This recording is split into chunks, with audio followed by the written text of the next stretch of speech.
Okay, para pa sa mga ano, Honda Click version 3 na laging ano, yung may matigas na manibela, tapos yung para siyang ano, nanlalaban na. Kumakabig. Kumakabig. Ito yung dahilan. Bakit ganun madali masira yung ano, ball race ni Honda Click? Itong grasa na ginamit ni Honda kasi, yung grasang pang electric fan, yung natutunaw.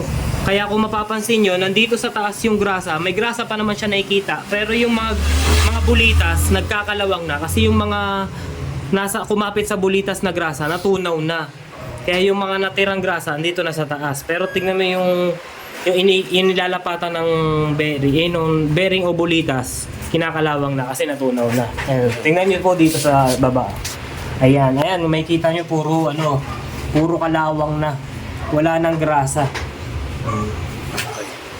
So, sir, ano pangalan mo, sir? Para hanapin ka nila. Prince po, Prince. Prince, siya po ang may-ari sa garahe ko pa ba?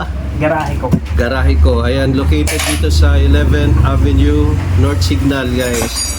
At for your information, ito po ang pinakamurang paggawaan sa ganitong bagay, no? Magkano ang kanyang problema, sir? Yung kabig? 650 pesos, parts and labor na po sa amin. Wow. Ayan. May kasamang flying kiss pa yun, sir. Oh, may flying kiss. At saka may sticker pa yun, guys. Ayan. Ito ang nagpapagawa, si Nel. Yan, so punta lang kayo dito, guys.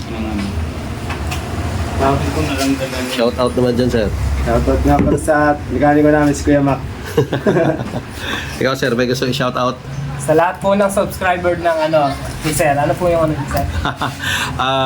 Ano to, sir? Lakbay awit ko Yun, upload. sa lahat po ng Lakbay Awit, shoutout po sa inyo. Ayan, punta lang po kayo pag may problema dito sa garahe ko, Motor Care. Search nyo lang po sa Google Map. Yan, yung TikTok, sir. Anong... TikTok ko po, Prince Aya. Yan lang po. Okay. Nakikita nyo na po kagad yung mga Honda Click. Yan, mostly Honda Click po yung hawak natin. Yan po yung specialist natin, Honda Click. Lahat po ng PMS, tinatanggap po namin dito. Okay. Thank you, Sir Prince. Thank you po.